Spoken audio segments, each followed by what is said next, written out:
guy right here. We came across each other on Twitter, as so many of us do.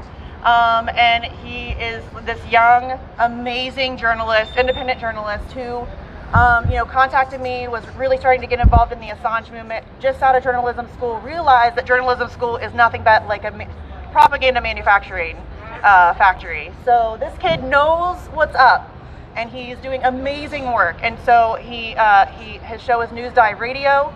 Everybody go check it out. He seriously is doing amazing work. So this is Sam. Everybody, and his mom's here too. I want to give her a shout. Where is she? There, Sam's mom. These guys, Sam started a campaign like emailing all of the journalism schools throughout the country to get them to speak on Assange, and his mom was right there with him, helping out. So yeah, big ups to Sam's mom too. So this is Sam, everybody. He's amazing. Please check out his work. I've never held one of these, so should I be? I do think it's very fitting for Misty to introduce me because she was so essential to my introduction to every one of you. Closing your mouth. Closing my mouth. Thank you so much. She was my intro, and I really appreciate having the chance to talk. I wasn't going to, but Andrew told me I should, and I trust his take. I think a lot of people here, I get the sense that they've been following WikiLeaks and Assange and what he means to journalism for a very long time. And as you guys were told, I'm new. When Cablegate happened, when the Iraq war logs happened, I was in middle school.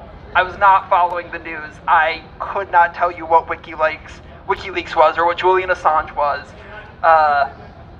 And then I went to college for journalism, and I was like, I was aware there were problems, but I didn't realize how bad it was until Julian Assange was arrested in the Ecuadorian embassy, and it was obviously an attack on press freedom, and I had to beg my classmates studying journalism, my professors teaching journalism to the next generation of journalists who work at news outlets.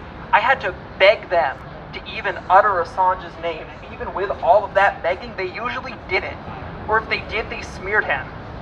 And I really am still shocked that there are so many people here today who are celebrating the end of who are celebrating that at least right now we're not getting an extradition, because I had to scream into a void for quite a few years. I had resisted Twitter. I didn't know that there were people who cared about this. And so, as was mentioned, I figured if people teaching students about journalism aren't going to say things, I will. I made a list of, I think close to 900 different school administrators. It's on Action for Assange's website.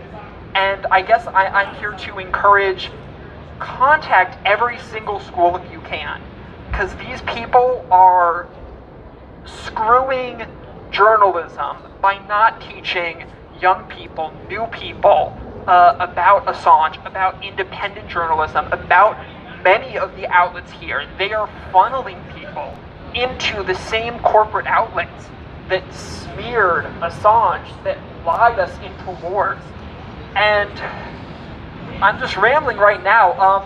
No, I really do just want to say, because I can't talk as someone who's been following this movement for a while. I can't talk as someone who's an expert on WikiLeaks, who's an expert on the Assange trial. I can talk as someone who a year ago, maybe definitely 2 years ago, did not know much, was falling for smears about Assange.